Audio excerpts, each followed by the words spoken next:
যে বাস্তবতা আর কোরআন সুন্নাহ এক জিনিস নয়। বাস্তব চলছে একভাবে, কোরআন সুন্নাহ বলছে আরেকভাবে। বাস্তবতায় সুদ খাওয়া মানুষের কাছে ফরজ হয়ে গেছে, আর কোরআন সুন্নাহ বলছে সুদ খেলে আল্লাহ এবং তার রাসূলের সাথে যুদ্ধ করা হয়।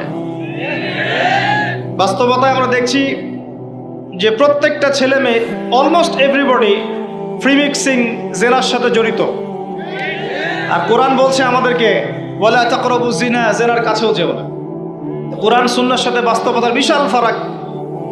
কোরআন সুন্নাহ বলছে আল্লাহ পাকের জমিনে লা ইলাহা ইল্লাল্লাহর পতাকা উড়বে, কিন্তু আমরা দেখছি আল্লাহর এই বিশাল জমিন, পুরো পৃথিবীতে এখন কাফেরদের পতাকা উঠছে। কোরআন সুন্নাহ আল্লাহ পাক বলছেন যে পরিবারগুলো হতে হবে আদর্শ পরিবার, জান্নাতের টুকরার মতো। আর আমরা বাস্তবতায় দেখছি, দেখুন অলমোস্ট এভরি পরিবারের মধ্যে ফাসাদ আর ফিতনা, ফাসাদ আর ফিতনা। মনে হচ্ছে এক একটা জাহান্নামের টুকরা হয়ে যাচ্ছে। আমরা কোরআন শুনে পাচ্ছি মেয়েদেরকে খাস পর্দায় থাকতে হবে, আর আমরা বাস্তবতা দেখছি মেয়েরা বেপর্দায় বাইরে বের হচ্ছে। কোরআন সুন্নাহ বলছে যে সবাইকে দ্বীনের জ্ঞান অর্জন করতে হবে ফরজ। বাস্তবতা দেখছি আমরা মানুষ কোরআনটাও বিশুদ্ধ করে তেলাওয়াত করতে পারছে না, বেশিরভাগ মানুষ। কোরআন হাদিস বলছে সালাত যে ব্যক্তি ছেড়ে দেয়, মান তারাকা সালাতান মুতাআম্মিদান ফাকাদ কাফার, কেউ সালাত যদি ছেড়ে দেয় ইচ্ছা করে, সে ব্যক্তি কুফরি করে। আর বাস্তবতা দেখছি 90% মুসলিমের দেশে বেশিরভাগ মুসলিম নামাজ পড়ে না। কোরআন সুন্নাহ বলছে যে আপনাকে যাকাত দিতে হবে, নিসাব পরিমাণ সম্পদ হলে যাকাত দিতে হবে, কিন্তু আমরা বাস্তবতায় দেখছি আমরা দান সদকা করতে রাজি, যাকাত দিতে রাজি নই। অনেক ফারাক। আমি চিন্তা শিখলাম যে দুনিয়া আর কোরআন সুন্নাহ একভাবে চলছে না। কোরআন এবং সুন্নাহ আমাদেরকে বলছে যে কোরআন সুন্নাহকে হাতে নিয়ে আমরা প্রায় 1250 বছর এই বিশ্বটাকে শাসন করেছিলাম, আর আজকে বিগত 200 থেকে 300 বছর আমরা দেখছি আমরা শাসিত। মানুষ আমাদেরকে উঠতে বললে উঠি, বসতে বললে বসি। আল্লাহ পাক সুদকে হারাম করেছেন, সারা বিশ্বে এখন সুদ ভিত্তিক ব্যাংকিং সিস্টেম চলছে, সবখানে সুদী এনজিও চলছে।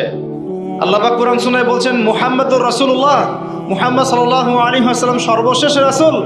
আমরা দেখছি সমাজে এমন মানুষও বের হয়েছে বলছে মুহাম্মদ সাল্লাল্লাহু আলাইহি ওয়াসাল্লাম শেষ নবী নন, আরো নবী আসতে পারে। আছে না এমন মানুষ? আছে। কত পার্থক্য কোরআন এবং সুন্নাহর সাথে বাস্তবতার! এটা এই কোরআন সুন্নাহর জ্ঞানে ডুব না দিলে আপনি বুঝতে পারবেন না। কত ফিতনা! আল্লাহ পাক বলেন ওয়াতাসিমু বিহাবলিল্লাহি জামিআ, তোমরা একত্রিত থাকো, আল্লাহর রজ্জুটাকে শক্ত করে ধরো, ঐক্যবদ্ধ থাকো। বাস্তবে দেখছি ঐক্যের বালাই নাই আমাদের মধ্যে, ঐক্যের কোনো বালাই নাই। আমরা নিজেদের মধ্যেই, নিজেদের ঘরানার মধ্যেই শত শত দলে বিভক্ত হয়ে গেছে, আমাদের শক্তি হারিয়ে গেছে। আর আমি গতানুগতিক যে চিরায়ত সিস্টেম, এর বাইরে চিন্তা করতে চাই। যেমন আমরা শুধু এককেন্দ্রিক শিক্ষা শিখব না, আমাদেরকে জেনারেল এবং ইসলামিক উভমুখী শিক্ষা সমন্বয় করতে হবে। এই যুগে যদি কোরআন সুন্নাহকে কেন্দ্র করে বিশ্বকে শাসন করতে হয় বা বিশ্বকে চ্যালেঞ্জ করতে হয়, তাহলে এককেন্দ্রিক জ্ঞান যথেষ্ট নয়। আপনাকে জ্ঞানের ক্ষেত্রে ভার্সেটাইলিটি আনতে হবে। এবং আমি চেষ্টা করব ইনশাআল্লাহ একদম শুরু থেকেই, বাচ্চা থেকে যেন দাওরা পর্যন্ত প্রত্যেকটা ক্লাসে জেনারেল এবং ইসলামিক শিক্ষার একটা সমন্বয় থাকে। আল্লাহ পাক তৌফিক দান। এবং আমার ইচ্ছা এই প্রতিষ্ঠানটার দায়িত্ব আমি আমার ওস্তাদকে দিয়ে দেবো ইনশাআল্লাহ। এটা হচ্ছে ছাত্র হিসাবে আমার ক্ষুদ্র একটা ঋণ পরিশোধের প্রচেষ্টা। আমি এখন আলহামদুলিল্লাহ কোরআনের অনেকটা অংশ মুখস্থ করেছি।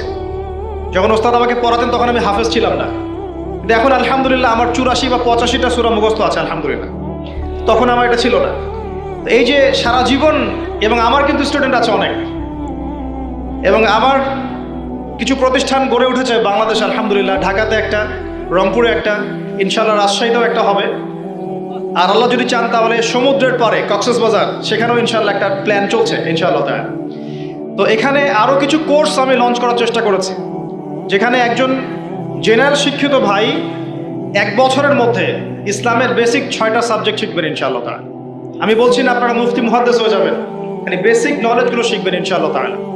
কোরআন, হাদিস, আকীদা, ফিকহ, ইসলামের ইতিহাস এবং রাসূল সাল্লাল্লাহু আলাইহি ওয়াসাল্লামের সিরাত, এই 6টা মেজর সাবজেক্ট আপনাকে শেখানো হবে 1 বছর ইনশাআল্লাহ। 1 বছর পর আপনি ফিল করবেন যে 1 বছর আগে আপনি যা জানতেন 1 বছর পর আপনার জ্ঞানটা অনেক বেশি আলহামদুলিল্লাহ। এবং দাওয়া ট্রেনিং কোর্স চালু করতে হবে যাতে করে দায়ীদেরকে তৈরি করা যায়। এবং উভমুখী শিক্ষার সমন্বয় দরকার।